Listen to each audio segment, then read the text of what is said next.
has never been a more important time to move in a vegan direction. Whether you're ready to start, restart, or re-energize your vegan or plant-based practice, this podcast is for you. I'm Michele Olander, life coach, vegan, ADHD matriarch, travel lover, and smoothie loather. And I know that it's the details that get in the way of your vegan journey. But I like to believe that the obstacle is always the way. So every week we meet here where I translate the tools of life coaching and Stoic philosophy. I bring you actionable tips, some laughs, interesting guests, and vegan ideas for everyone at any age. All to help you veg your best. Episode 259, Not Enough is way more than zero.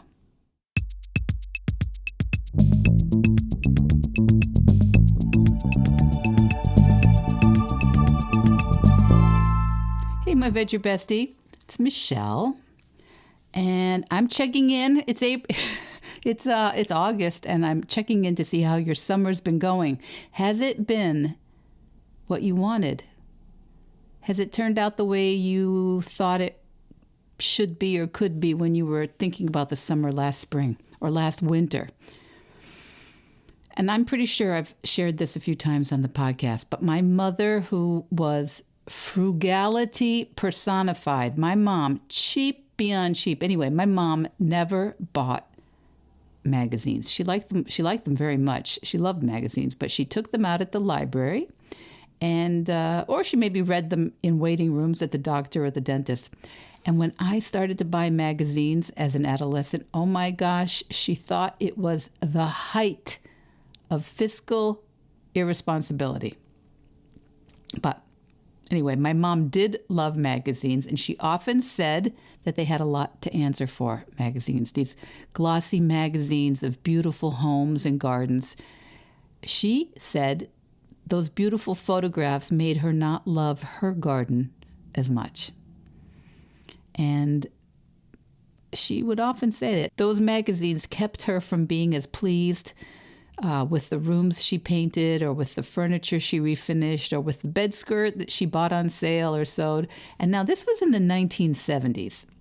So I think we can all see what's happened to visual culture in the past 50 years. We are absolutely bombarded with the after photos of everything. Everything. Houses, clothes, kids, vacations, flower arrangements, hair, skin, nails, garage, storage, bookshelves, digital files, workspaces, kids' lunchboxes, walking or pickleball or running routes. I just saw balloon arches, birthday cakes. You get the idea. It's crazy. It's crazy what we are seeing every day. What just looks normal to us is something that is almost unachievable for most of us, but it looks normal. It does a lot to our nervous systems. It really does. My grandkids, just like my kids, can be very happy, and maybe even just as happy with all the mixed, matched stuff in the Tupperware drawer in my kitchen. They can be just as happy with that as with the beautiful wooden, non-toxic, age-appropriate toys from companies like Lovevery. I don't know if you know this company. Their stuff is beautiful. It's beautiful. It's beautifully designed. I know it's thought out. It's meant to be safe, to meet kids where they are developmentally. I love seeing their stuff. And the kids do seem to be just as fascinated by the empty cartons and boxes in the recycling bin. So what on earth has any of this got to do with Veg Your Best this week? You may well ask. It's a good question. But I think there is a real fatigue that many of us are feeling. Certainly, a lot of the people who reach out to me express a real fatigue that what they want to do, what they are doing, what they would like to do, it just doesn't seem to measure up. It just doesn't seem like it's enough.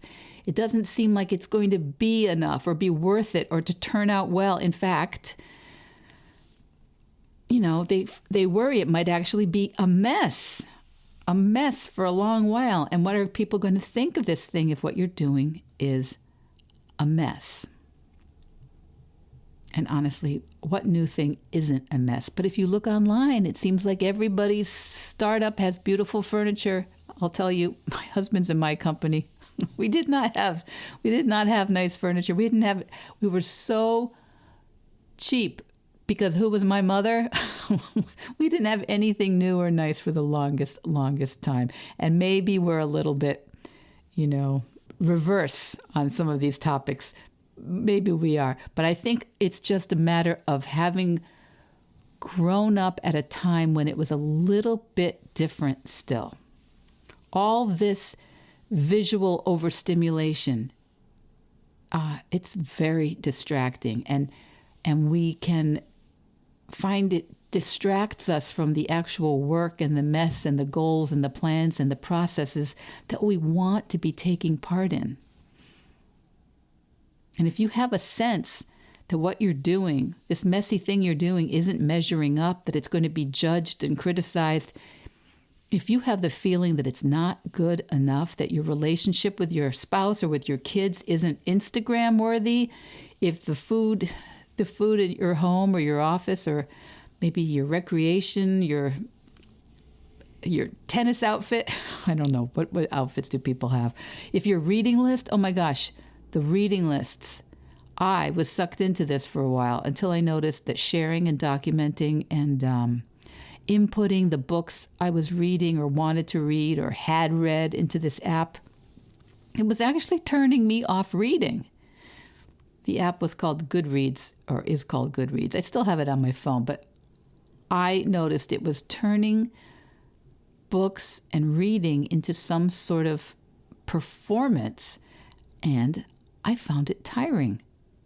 I really did. Now, if you use Goodreads and it's not tiring for you, that is excellent. That's what I think it should do, what it's meant to do. And so I'm asking today about how your summer has been going. If you've gotten away or gotten some of the things on your summer list accomplished, and if you still have some summer left, some unscripted time with family or loved ones, I hope you can scale back some of this comparison and performative Instagram worthiness of all your plans. Take a little bit of it off your plate so you can just be with each other this summer. Or maybe even be on your own a little more with less thought. Maybe the goal is no thought of comparison or photos. Because I for sure, you've been here with me. I want to be deliberate and intentional with the time I have left on this planet, with the people I love most, and in service of the things I value. I want that. But just like you, none of this is served if we're wiped out or discouraged or shut down, or if we give up in advance because we look chaotic, it's so messy, things just aren't matching the plan we made. Because those days that are chaotic and messy and don't match the plan, those days are just as valuable.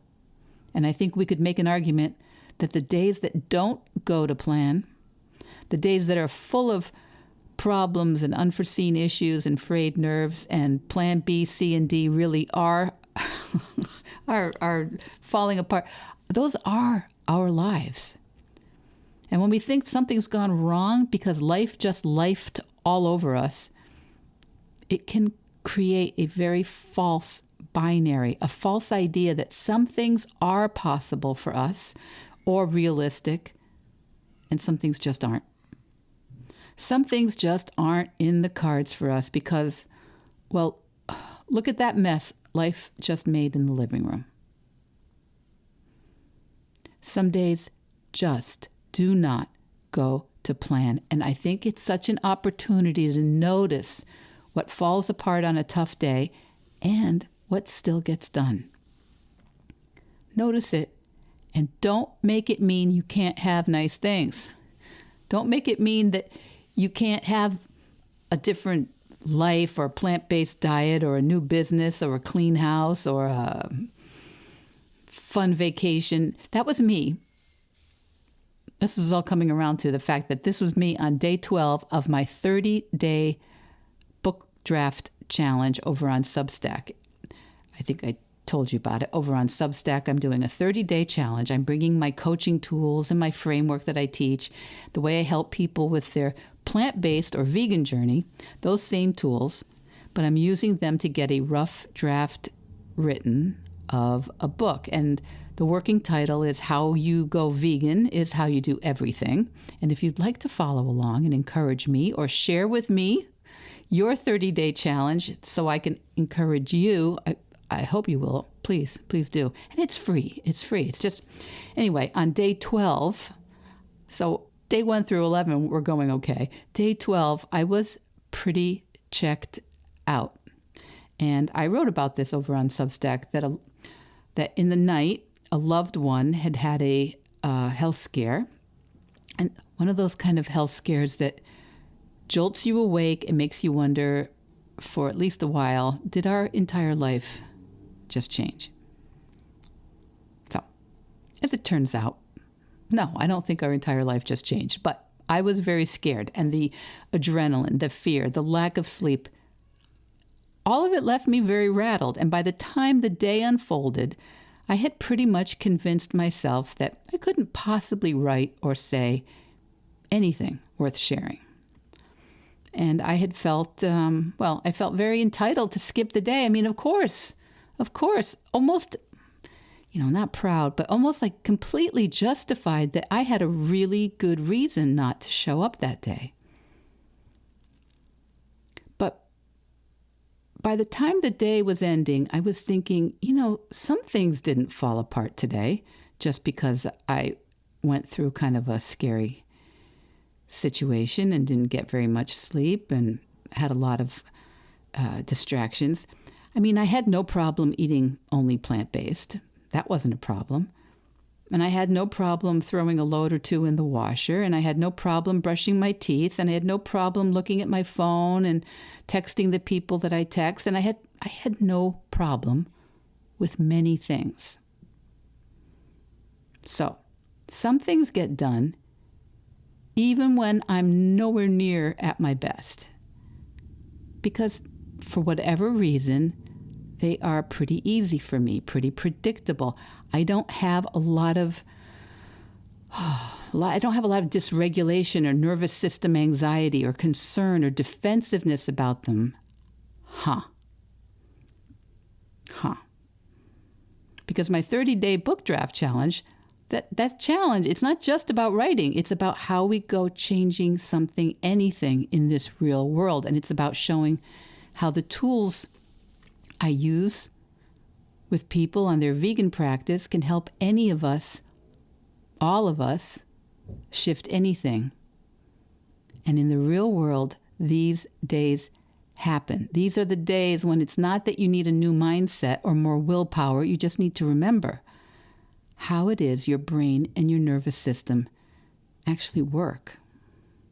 Your nervous system, my nervous system, it was signaling, nope, not today. I don't have it in me. Sorry. And that signal is important. It's not it wasn't a sign of weakness.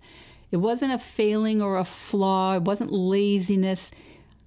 I've said it before here. It's not the bug. It is the feature. It is the feature. If you want to read a good book about this, Britt Frank, she's a psychotherapist. She's a PhD, calls this the intention-action gap. I don't think she came up with that. I mean, she talks about the intention-action gap, and that's the space between what you want to do and what you actually do. And honestly, it is a space where so many of us beat ourselves up for procrastinating and avoiding and not doing the thing because we don't fully understand that this is our nervous system protecting us when we're not feeling safe. I think her reframe is one that most of us need to hear. Quote, "You're stuck. That's just trying to keep you safe. Start by validating that there's a good reason you're not doing that thing right now, even if you don't know what it is. We've talked about that many times here on the podcast, that you always make sense. There's always a reason. Procrastination is not a character flaw. It is a nervous system response. So where the mindset comes in is not using that against ourselves. The mindset I teach my clients and that I practice is to acknowledge that for whatever reason, I must be feeling unsafe. In this case, I was thinking, you know what, with this level of energy, I won't measure up. I'm going to disappoint myself, or I'll disappoint others, or someone's going to say something, or they're going to look at this mess on Substack and have an opinion about it. And I'm already feeling like it's not going to work out well, so why would I even put myself in the situation? Now, of course, my knee-jerk response, what I always hear myself saying by default, is, what's wrong with me? But instead, I could just remind myself, oh, that's right. That's right. What might be feeling threatening to me about this right now? So questioning opened up something for me, because the truth is I could actually still write something. I could still speak into my phone and speak to text. I just had to be willing to let it be not enough. Not enough quantitatively, not enough qualitatively. And that is the real shift, because not enough is still so much more than zero. And on these kinds of days, the win, we're not looking for perfection. The win is sometimes just showing up. I was listening to a podcast. Do you have any hate listen podcasts? I have a couple podcasts that I listen to usually when I'm low energy. I listen to, or on a walk sometimes, because they really annoy me. So I'm not going to tell you which one this one was. But anyway, I heard someone mocking a competitor in a bodybuilding competition. I know. Why am I even listening to this? And by the way, I'm not weighing in on whether bodybuilding competitions are good or bad, but there was someone in the competition. And I guess these competitions are judged by age groups. And well, for whatever reason, no one else showed up in the same age group of this gentleman, so he won by default. And the guy on the podcast that I was hearing was making fun of this situation, that guy didn't win. There was no one else even there. But the guy showed up. He showed up. Maybe he wouldn't have won. Okay. Or maybe he would have, but he did the one thing that no one else in that age classification did at that time and place. He showed up. He showed up. And I think about all the careless, snarky, blowhard comments that people have said. And from childhood on, we carry those dismissive, cutting, mocking, diminishing statements people make about people who are trying things, people who are doing things. And we carry them around. And after a while, we don't even need those snarky people. We can actually come up with those comments and use them against ourselves. So at this point in my life, I no longer have very many snarky comments about my vegan practice rolling around in my head. A couple, but it's not too many, because I've spent a long time now vegging my best. But I do still have the negative self-talk about writing, and sometimes about speaking and creating this podcast. And so when I'm feeling a little low energy and vulnerable, I know that I can, if I remember, I can purposely choose to take kind of wobbly, half-hearted, cringy, embarrassingly third-rate action. And that is what I did around 10 p.m. on the day in question, on my day 12 of writing the 30-day challenge. So if you've been trying to go vegan or deepen your practice or build any new habit and you feel stuck, I want you to remember, not feeling like it. it's fine. It's normal that you don't feel like it. It doesn't mean anything is wrong with you about your seriousness or about who you are as a person. It doesn't mean you can't do it. And the action step is to try to do something that is truly not enough. Do something that is so micro. Not only will it count, from a mathematical standpoint, anything you do, no matter how small, counts so much more than zero. And if you chose not enough over zero consistently on whatever is important to you, it changes the entire trajectory of your life. So right here at this very moment, this junction, here we are mid to late August when you're listening probably. Maybe you're thinking, oh, September is just around the corner. And for a lot of us, even if we're not going back to school, even if we're not sending any kids off to school, September still feels like, like a real new year, a clean slate, a fresh start.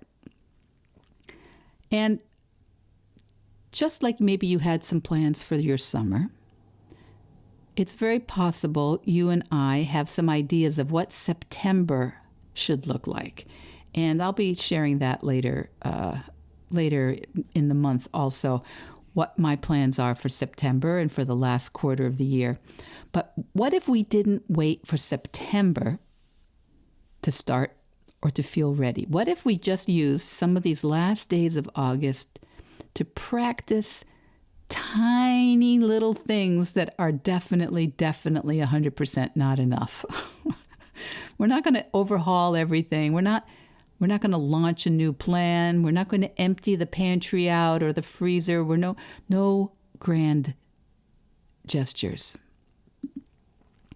I'm talking about trying a couple small things every day, something so minor it might feel silly. Maybe just trying one new ingredient for a plant-based breakfast. Maybe one day vegan per week. Maybe not. I don't know. Maybe just asking at the diner that you have brunch at with your aunt, asking for one vegan option, or if they make anything vegan at all. Just sometimes asking just a question like that can change so many ideas of what's possible for you.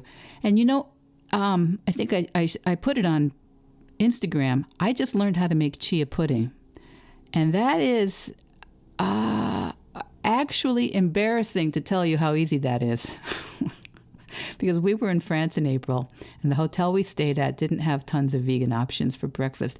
But it did have chia pudding, and I had never actually had chia pudding. Just never happened. This chia pudding there was made with almond milk, and every morning on the breakfast buffet it was there, and it was delicious, and I loved having that as an option to have with fruit and nuts. And so anyway, it was not exactly an exhausting new recipe, but it has added that little something new and fun to my vegan life. So it wasn't enough to change much, but it's a lot more than zero. And it's also Booker long list season if you follow the Booker prizes. And maybe like me, you try and read the Booker Prize nominees every year. And, if you haven't been reading consistently during the year, maybe that means you start with one paragraph or one page of the book that you've been meaning to open. And I can't even tell you how many of you have said, no, Michele, I cannot declutter my house like that. You have no idea how much stuff is here. And actually, I do probably get it better than you think. I have a house full of stuff. I do probably get it better than you think I do. And donating or dumping or recycling a couple of things, I agree. It's not enough. And it is way more than zero. way more than zero. And we're trying to help our nervous systems feel safe. Because if we felt safe and confident, we would be doing this thing we want to do. We would be.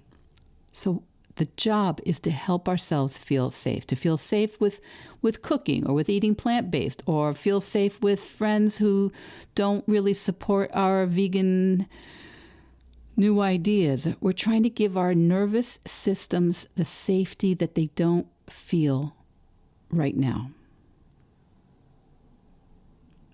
And for me, even if it's just jotting one sentence in my Substack, whatever it is, we're not aiming for impressive, we're aiming for not zero. So that's today's podcast. Let that be your bridge between who you are today and who you might want to be encountering in September. Because how you go vegan, it's how you do everything. And that includes how you ease into the new season. You just write or declutter or speak or draw or build or plan or veg your best.